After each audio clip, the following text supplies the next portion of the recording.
Ladies and gentlemen, good evening. This is Steve Harvey, and tonight I'm talking straight to every woman who's ever had a man twist her heart like a pretzel. The title says it all: How to Outsmart a Man Who's Messing with Your Emotions. And I'm gonna give it to you raw, real, and right now. Spotting the pattern is where your power begins. Because a man who's messing with your emotions doesn't slip up once he does it in cycles like a bad rerun. You keep watching, hoping the ending changes. Grab a notebook, your phone notes, whatever, and start logging. Every single time he says one thing and does another. Write the date, the exact words he used, and what actually happened. Tuesday, 7:42 p.m. I'll call you after work, baby. No call. Wednesday, 11:03 a.m. Something came up. I swear I'm trying. Thursday, 2:17 a.m. Random heart emoji. No explanation. Do this for 2 weeks straight. No skipping, no sugarcoating. You're not building a case for court. You're building evidence for your own sanity. At first, your hand will shake because your heart wants to defend him. Maybe his phone died. Maybe he's stressed. Write it anyway. The excuses go in the same column as the lies. After 10 entries, read them out loud in your bathroom mirror. Say his name and the broken promise like you're reading the weather. The goal isn't to hate him, it's to stop hating yourself for believing him. Patterns don't care about your feelings, they just repeat. When you see sweet talk followed by silence 5 times in a row, your brain finally overrides the butterflies. That's the moment the fog lifts. Don't just track the big stuff, log the micro doses too. The way he answers, "I'm fine," when you ask what's wrong, then posts a party pic an hour later. The "I love you" text at 1 a.m. after ignoring you all day. The "you're overreacting" every time you call out the inconsistency. These aren't random, they're bait. He throws a crumb, watches you scramble, then laughs when you thank him for it. Write the crumb size, the scramble time, the laugh emoji if he sends one. Quantify the disrespect. Numbers don't lie, and neither should you to yourself. Keep the log private. This isn't for Instagram captions or group chat screenshots. It's your war room. When he calls at midnight with that smooth "I've been thinking about you," flip to the page that says he did the exact same thing 17 days ago, same hour, same line, same disappearance by morning. You don't have to argue anymore. The proof argues for you.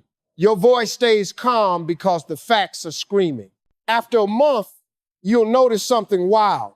The pattern predicts him better than he predicts himself. You'll know he's about to pull away before he does. That's when you stop bracing for impact and start planning your exit. The notebook becomes your crystal ball. You see the storm coming, so you don't stand in the rain. You hand him an umbrella and walk inside. Spotting the pattern isn't about playing detective. It's about stopping the role of victim. Once the cycle is on paper, it's no longer in your head rent-free. You evict it line by line until the only thing left is the truth. He's predictable, and you're done being surprised. Weaponizing silence is the sharpest blade you'll ever carry, because the man who's been orchestrating your emotions has built his entire strategy on your noise, your frantic texts, your tearful voicemails. Your "baby, please just talk to me." He's a conductor, and every time you scream or beg, you hand him the baton. Silence yanks it away and snaps it in half. Start by deleting the draft you've rewritten 20 times. Let the cursor blink in an empty box. Hit send on nothing. Watch the 3 dots appear on his end, then vanish. That's the first crack in his armor. Day 1 feels like swallowing glass. Your thumb hovers over his name, muscle memory begging to type, "I miss you." Don't. Put the phone face down, set a timer for 30 minutes, and do push-ups until your arms shake. When the timer dings, check. Still no message from you? Good. He's already sweating. Men who play emotional chess hate an empty board. They need your queen to chase their knight. Remove the queen. The game stalls. Day 2, he'll poke a meme, emoji, you good? Let it sit, don't even open it. The read receipt Is a gift proof you saw and chose silence? He'll refresh the chat like a slot machine. Every minute you don't reply is a coin you steal from his ego. By hour 48, he's pacing, crafting the perfect line to reel you back. He might even call. Let it ring. Voicemail is his stage. Don't give him an audience. When you finally listen hours later on speaker while painting your nails, hear the crack in his voice. That's panic disguised as concern. Silence isn't passive, it's surgical. You're not ignoring him out of spite, you're starving the dynamic that feeds him. Every unanswered text is a calorie he doesn't get. He'll escalate, double text. I know you're seeing this, maybe a drive-by, just checking on you at your door. Stay inside, curtains drawn, music loud. Post a story of you laughing with friends, zero context, zero tags. Let him connect the dots that you're thriving in the space he used to occupy. The photo isn't for him, it's for you. Timestamp proof that joy exists without his validation. By day 5, the shift is seismic. He's texting paragraphs now. Apologies mixed with accusations. You're acting brand new. Translation, you're acting unbothered, and it's unraveling him. This is where most women cave, flooded with guilt or hope. Don't. Guilt is his Trojan horse. Open the gate and the army pours in. Instead, archive the thread, out of sight, out of swipe. Replace the urge to respond with a ritual. Every time you want to text, write the message on paper, then burn it. The smoke carries your words away. His phone stays empty. Silence stretches time. A week feels like a month to him because he has no data points. He can't predict you anymore. That unpredictability is your throne. When he finally corners you, maybe at the grocery store, fake casual, he'll say, "Why you been ghosting me?" Smile, tilt your head, and answer with the most dangerous 4 words in the English language. "I've been busy living." Then walk away. No explanation, no closure, no crumbs. The silence you weaponized just drew blood, and he's bleeding questions he'll never get answered. Raising your standards is not a suggestion. It is a declaration of war against mediocrity. And the battlefield is every conversation, every date, every late night call. You begin by drawing a line in concrete, not sand. Sit alone, no music, no phone, and speak the rules out loud until your voice stops trembling. Consistency or nothing. Respect or the door. Effort or exit. Say them 10 times, then write them on the mirror in red lipstick so you see them every morning while brushing your teeth. These are not negotiable. They are the toll booth on the highway to your heart. If he can't pay, he can't pass. The first time he tests the line, he'll act shocked. You'll say, "I need you to call when you say you will." And he'll laugh. "Baby, you know how my job is." That laugh is a probe. Meet it with stillness. Look him dead in the eye and repeat, "Then you don't get to call me baby." Do not soften, do not explain, do not offer a sliding scale. The moment you discount your own rule, the standard collapses like a house of cards in a windstorm. He will either match the price or walk away. Both outcomes are victories because the trash takes itself out. Standards are muscular. They grow with use. Start small but ironclad. If he's late without a heads up, cancel the plans. No reschedule, no rain check. Send one text, "Time is non-refundable. Catch me when you value mine." Then block the number for 24 hours. Not forever, just long enough for the consequence to sting. When he blows up your phone, let the calls stack like unread receipts. Each ring is him learning that access is earned, not assumed. The next time he shows up early, watch him sweat the clock. That sweat is your standard flexing. Escalate deliberately. Move from punctuality to presence. If he scrolls Instagram while you're talking, close the laptop, stand up, and leave the room. Mid-sentence, no announcement. Return only when the screen is dark and his eyes are on you. He'll stammer, cut him off. My attention is a privilege, not background noise. Do this twice, and he'll guard your gaze like it's the last sip of water in the desert. Standards teach faster than lectures. Money, sex, future talk. Every currency gets the same treatment. He wants intimacy. Prove emotional safety first. He wants to see where it goes, define the destination, or decline the ride. Write the contract in your actions, not on paper. When he says you're asking for too much, smile and reply, I'm asking for the minimum. The word minimum is a guillotine. It severs excuses at the neck. He either rises or reveals he was never tall enough to reach the bar in the first place. Enforce collectively. Tell your friends the rules so they hold you accountable. If you slip and answer his 2 a.m. wid, they text you the mirror photo of your lipstick rules. Shame is a weak motivator. Solidarity is steel. Post the standards where you'll trip over them, lock screen, car visor, inside your journal. Live inside the fence you built. Soon the air inside feels different. Cleaner, quieter, regal. He'll try to bargain, offer half effort wrapped in charm, return it unopened.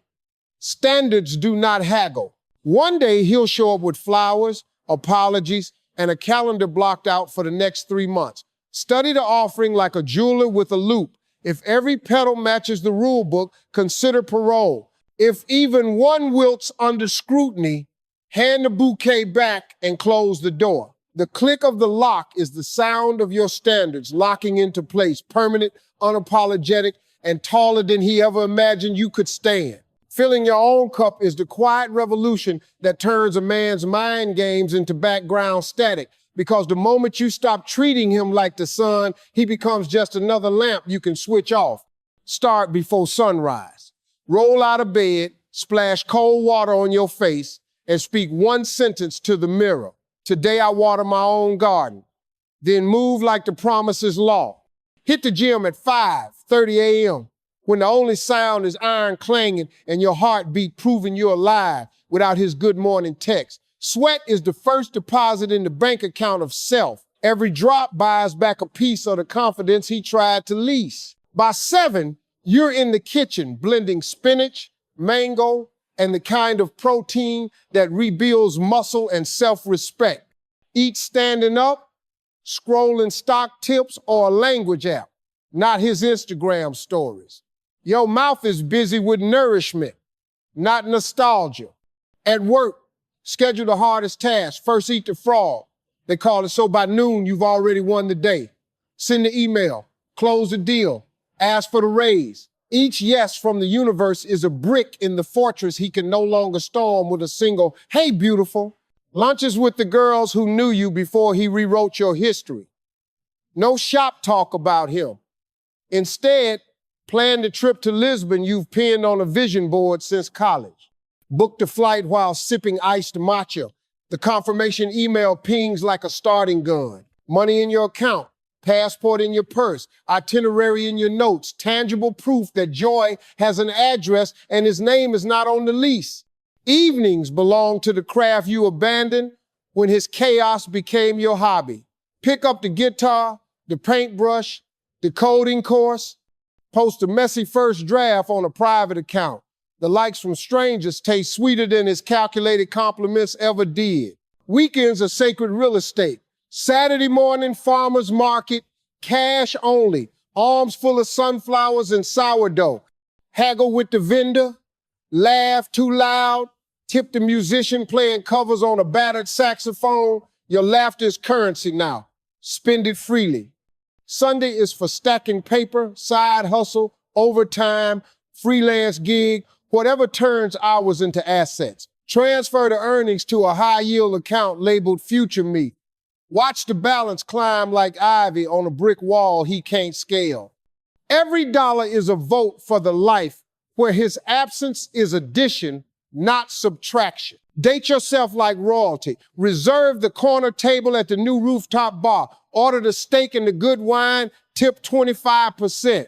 Take the selfie with the city lights behind you. Caption it nothing. Let the glow speak. When he slides into your DMs with, you look happy, leave him on red. Happiness is not a baited hook. It's the ocean you're swimming in while he's still fishing for your attention on the shore. Sleep becomes non-negotiable. Silk pillowcase, magnesium, phone in another room, 8 hours rebuild the queen he tried to keep tied and tethered. Dreams are yours now, vivid, technicolor, populated by versions of you conquering boardrooms, beaches, and mountaintops. Wake up reaching for water, not his name. The ritual repeats, compounds, calcifies. 1 month in, your calendar is a mosaic of color-coded commitments, none of them his. Your body is stronger, your bank account fatter, your laugh lines deeper. He texts, I miss us, and you feel nothing. Not anger, not longing, neutral, like reading yesterday's weather. The cup you filled runneth over, and there's no room for his drip. Refusing to justify is the moment you stop auditioning for a role he already cast you in, and the script he hands you is always the same. Explain, defend, apologize, repeat. You tired up the first time he asked, why you acting different? With that half smirk that used to make your stomach flip, now it just makes your jaw set. You answer with a shrug so small it's almost invisible, then change the subject to the weather, the game, the price of eggs, anything but the trap he's laying. The less you feed the question, the hungrier it gets. And hunger makes monsters sloppy. He'll circle back harder. I deserve to know what's wrong. Translation, I deserve to control the narrative. You sip your coffee, count to 3 inside your head, and say, nothing's wrong. Flat, final, like closing a book you've already finished. Do not add with me, or I'm fine, or any breadcrumb that invites pursuit. The sentence stands alone, a period carved in granite. Watch his face rearrange itself, confusion, then irritation, then the fake concern he pulls out when charm fails. Let every mask slip in real time. Your silence is a mirror. He's the one who has to look. Texts escalate, you're shutting me out. This isn't like you. Talk to me. Each bubble is a hook. Leave them dangling. Do not archive, do not delete, just let the chat scroll into oblivion. The visual of unanswered blue boxes is its own indictment. He'll try voice notes next. That low register, he thinks melts defenses. Play them on 1.5x speed while folding laundry. The urgency sounds comical, like a toddler demanding candy. Do not laugh out loud, just keep folding. Every crease in the towel is a line you're not crossing. In person is where the real test comes. He corners you at the mailbox, the gym parking lot, your cousin's cookout. We need to talk. You nod once, polite, then ask about his mama's knee surgery. Deflection is an art form, smooth, practice, lethal. He'll push. Stop playing, I'm serious. You meet his eyes for exactly 2 seconds, enough to register the plea, not enough to engage it, then glance at your watch. I've got a call in 5. Walk away mid-sentence if you have to. The unfinished conversation is a splinter under his skin. Let it fester. Friends become accomplices without knowing it. They'll text. He says, you're icing him out. What happened? Reply with a voice note of you singing off-key to your favorite song or a photo of the sunset from your balcony. Zero context, maximum deflection. The message is clear. My life is the main character, and he's not even in the credits. When they press pivot to plans, you still in for brunch Sunday and keep the spotlight off the drama. Loyalty to your peace trumps loyalty to their curiosity. The ultimate refusal happens internally. That 2 a.m. spiral where you draft the perfect paragraph, explaining your hurt, your growth, your boundaries. Delete every word before it saves. Burn the draft in your mind. Justification is a tax on your energy. Stop paying it.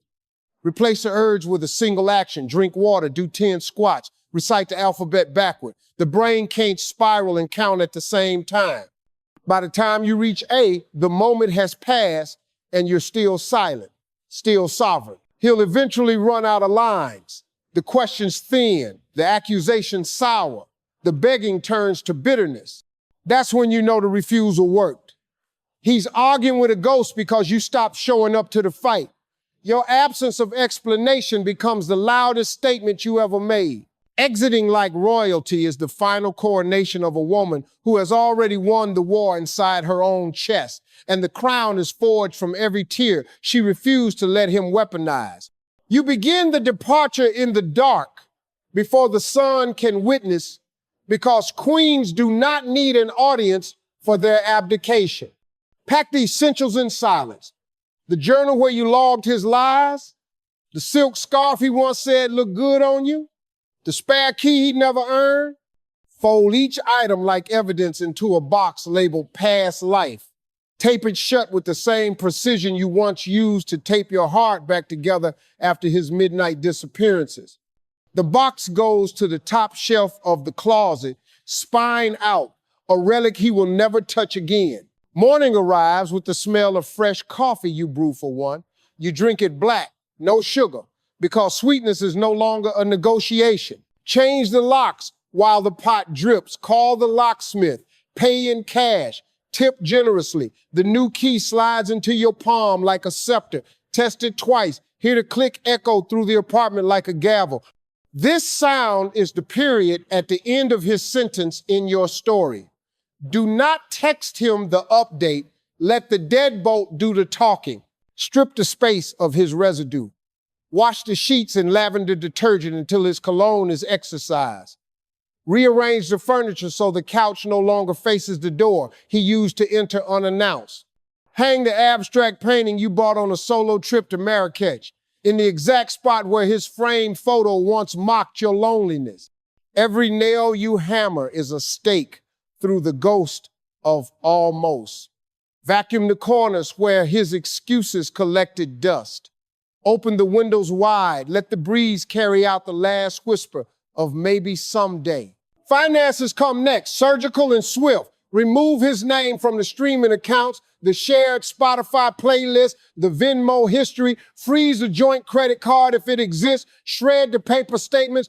Transfer your half of any lingering bills to your own name. Pay them early. Watch the balance hit zero like a scoreboard resetting. Move the emergency fund to an account he never knew existed. The password is your mother's maiden name plus the year you learned to love yourself. He will never guess it, and that is the point. Social circles require a scalpel, not a bomb. Do not announce the breakup on Instagram. Simply unfollow, mute, restrict. When mutual friends ask, what happened? Offer the same regal line. Seasons change.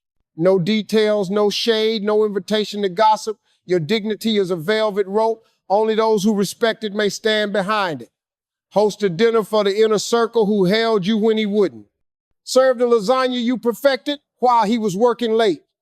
Toast with the good glasses to chapters closed. Let the clink of crystal be the only sound of goodbye. The first time he shows up uninvited, because he will meet him at the threshold, not the door. Stand barefoot on your own hardwood, arms loose at your sides, voice steady as a heartbeat. This visit requires an appointment, and my calendar is full. Do not step outside. Do not let him cross the invisible line where your peace begins. If he pleads, count to 5 in your head, then close the door mid-sentence. The lock engages with the same finality as a judge's gavel. Do not peek through the peephole. Queens do not watch peasants beg. Block the number, delete the thread, erase the cloud backups. Plant a succulent in the pot he gifted just because. Name it resilience. Water it on Sundays while listening to the playlist you curated for your own damn self. When the plant outgrows the container, repot it into something larger, something terracotta and hand-painted from a market in Santorini you will visit alone. Every new leaf is a reminder that growth does not require his sunlight. 1 year later, you will pass him at the grocery store. He will look smaller, the way liars do when the stage lights dim. You will be pushing a cart full of mangoes, fresh basil, and expensive chocolate you no longer share. He will say your name like a question. You will smile the way sunlight smiles on water, effortless, untouchable, and keep walking. The crown is invisible now, but it gleams in the way you carry your own bags, pay with your own card, and leave the aisle without looking back. Royalty is not announced. It is recognized by those who know the weight of a throne. You wear yours like breath.